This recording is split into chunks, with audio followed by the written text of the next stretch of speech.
दोस्तों, लंबे अरसे के बाद अपन फिर राम की बात करने जा रहे हैं। राम का जन्म कहाँ हुआ, अयोध्या कहाँ है, इस विषय में आज बहुत सारी बातें हो रही हैं। मगर मुझे ताज्जुब ये हो रहा है कि अयोध्या के इतिहास में लिखा हुआ है कि रामपुत्र लव ने लाहौर की स्थापना की थी। ये कोई राम भक्त नहीं बोल रहा है, ऐसा क्यों? अयोध्या के इतिहास के अंदर है। कोई इतिहास राम का जन्म कहाँ हुआ वो नहीं कहता है, मगर अयोध्या का इतिहास कहता है कि राम के पुत्र लव ने लाहौर की स्थापना की। ताज्जुब की बात है कि उसका पुराना नाम था लवकोट या लवपुरी, और प्रिंस लव ने इसकी स्थापना की हुई थी, ऐसा लाहौर का इतिहास है। उसके नज़दीक ही एक शहर बसा था कासूर, उसको कुश ने बसाया था। ये कासूर के आखिरी राजा से कनेक्शन, ये भी पाकिस्तान का इतिहास कहता है। काबुल शाही के शासक आनंद पाल का पाटनगर भी लाहौर। यहाँ लव मंदिर आज भी खड़ा है। कासूर जिला आज भी पाकिस्तान के अंदर है। वाल्मीकि टेम्पल 1200 साल पुराना, वो लाहौर में आज भी खड़ा है। कालीबारी मंदिर, गोरखनाथ मंदिर पेशावर में आज भी खड़े हैं। तो ये राम भक्तों को ये क्यों नहीं मालूम पड़ता है कि लाहौर लव ने बसाया हुआ है? बात इतनी ही नहीं, रामायण का उत्तराकांड ये भी कहता है कि राम के भाई भरत ने पुष्कलावती नगरी की स्थापना की थी। वो गांधार की राजधानी थी। पेशावर के करीब आज भी उसके अवशेष आए हुए हैं। तक्षशिला उसके करीब है। और ये भरतपुत्र पुष्कला द्वारा पुष्कलावती, भरतपुत्र पुष्कला के नाम पे ये पुष्कलावती जो पेशावर के पास थी वो आई हुई थी। सम्राट अशोक के स्तूप भी वहाँ आए हुए हैं। राजर नगर भी यहाँ हुआ है। आपको ताज्जुब होगा कि मैं जो लंदन में लव नंदन है ये कहने जा रहा हूँ, इसका प्रभुत ये है कि तक्षशिला पाकिस्तान में है, मगर तक्षशिला ट्राइब ब्रिटेन में है।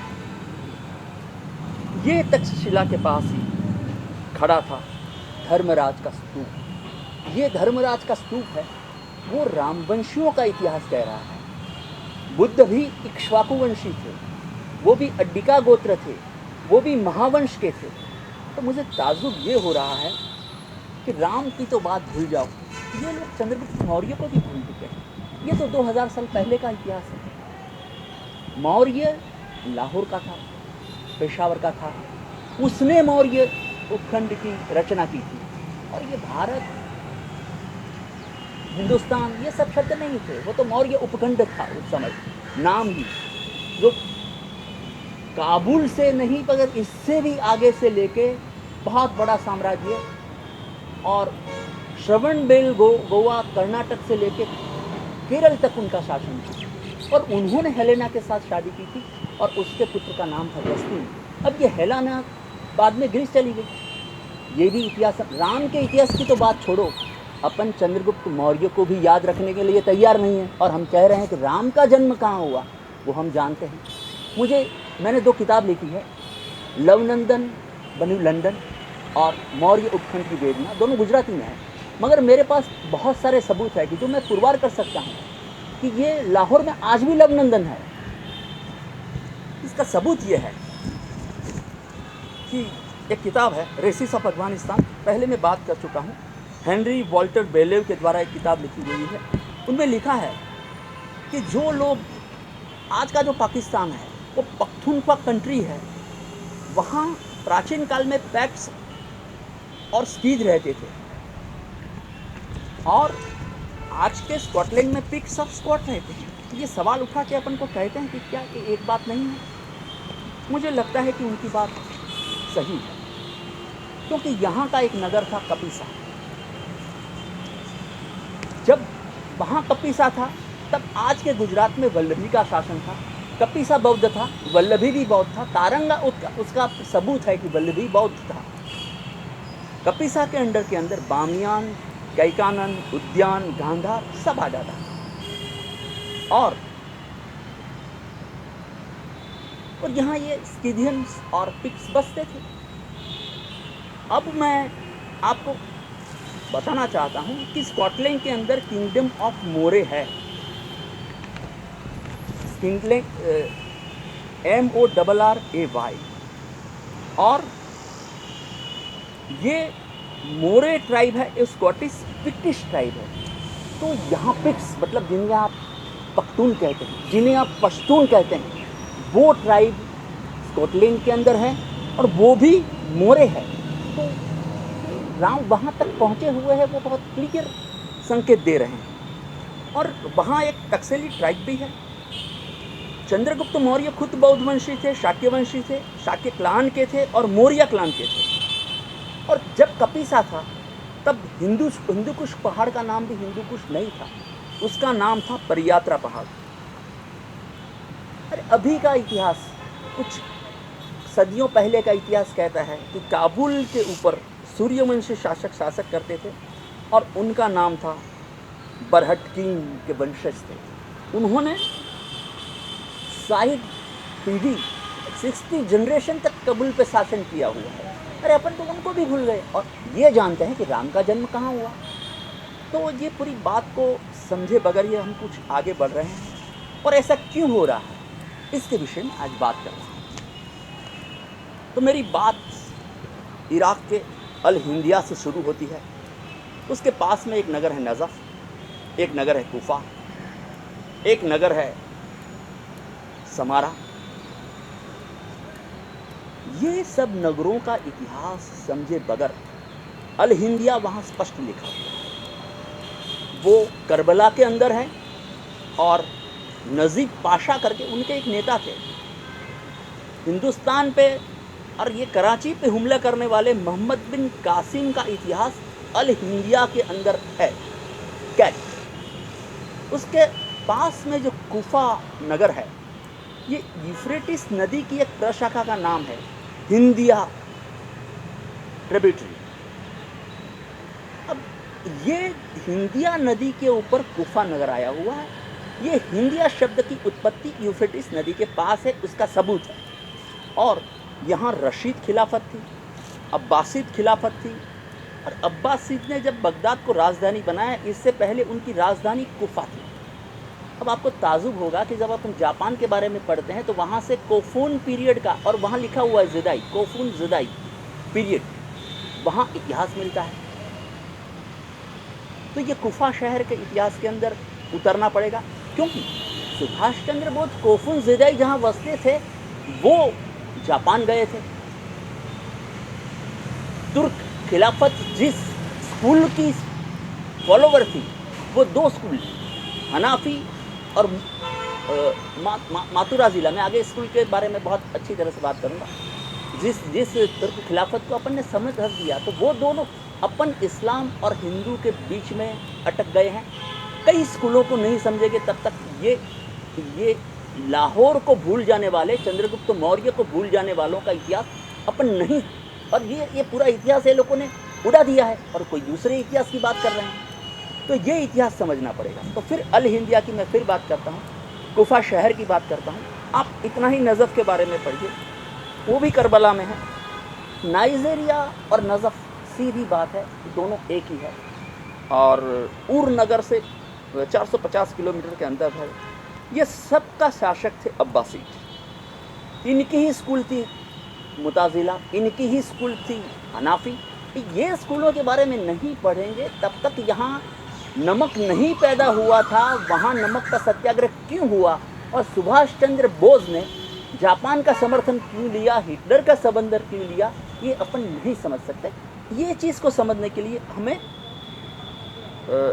अल कासिम के इतिहास को समझना पड़ेगा, जो मीर कासिम के इतिहास से जोड़ता है। आज के यमन के इतिहास को समझना पड़ेगा कि जहाँ जैदी स्कूल चल रही है, उनका गमदान पैलेस को नहीं समझेंगे तब तक घोरी और गजनी को नहीं समझ सकेंगे। और यहाँ ही हनाफी और मुताजिला स्कूल वो चलाते थे। सना उनकी राजधानी थी, गीज उनकी भाषा थी, गमदान उनका पैलेस था। गोरजिला जापान में है और यमन के तमाम ज़िले के पास लिखा हुआ है मुदीरिया। सब ज़िले का अपन ज़िला बोलते हैं, वो मुदीरिया बोलते हैं। और जैदी यहाँ शासन करते थे, रशीद उनके खलीफ थे। ये सब बात नहीं समझेंगे तब तक ये लाहौर और चंद्रगुप्त मौर्य को भूल जाने वाले और हमें भुलाने देने वाले कौन है वो हम नहीं समझ सकते। इसके बावजूद ईरान के तवारिस्तान में एक अमुल सिटी है, जैदी राजधानी थी और जैदी राज्य की स्थापना वो अमुल सिटी में ही हुई थी। अब ये मैंने कुछ शहरों के इतिहास आपको पढ़ने के लिए बोलता हूँ। अब ये मुताजिला स्कूल के बारे में, MUTAZILA स्कूल, ये जैदी स्कूल की एक पेटा शाखा है मुताजिला, जिसके कारण यहाँ मीठा का सत्याग्रह डांडी में हुआ कि जहाँ नमक पैदा ही नहीं होता था। हम गुजराती में मीठू बोलते हैं। ये टर्म को उन्होंने उठा लिया। अबू मंसूर अल सूफीज़म मुताजिल ने ये स्कूल की स्थापना की थी और हारून अल रशीद के इतिहास को ये चीज़ जोड़ते हैं। ये हारून अल रशीद वो है कि सब तुर्क गुलाम सैनिक उनके सैन्य में थे और समारा उनकी एक बात की राजधानी थी। इससे पहले कुफा थी और फिर बगदाद बनाया।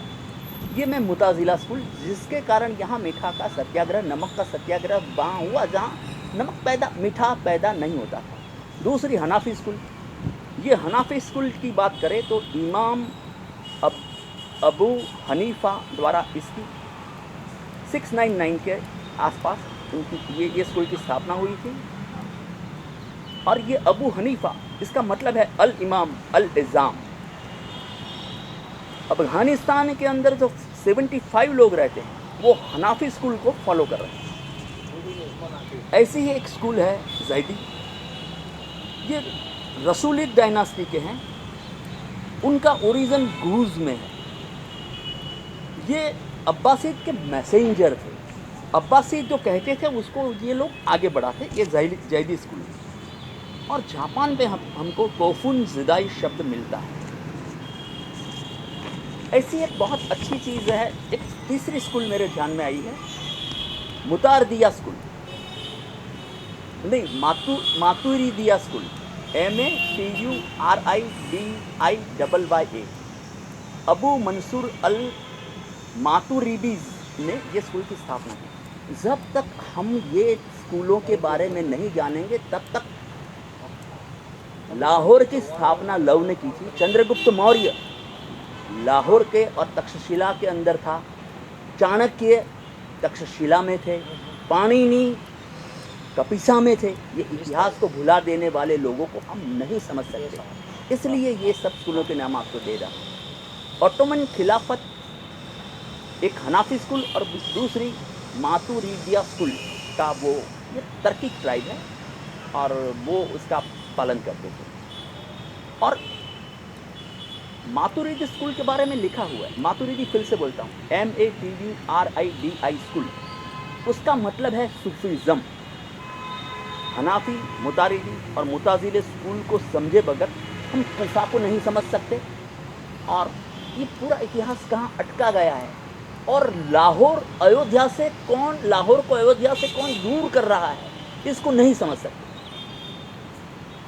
मेरा एक प्रश्न है कि क्या अयोध्या से या राम से ये मुतारिदिया स्कूल, ये मुताजिला स्कूल, ये हनाफी स्कूल, ये जैदी स्कूल को कोई निस्बत थी? मेरा ये सीधा सवाल। आज के लिए इतना काफ़ी है।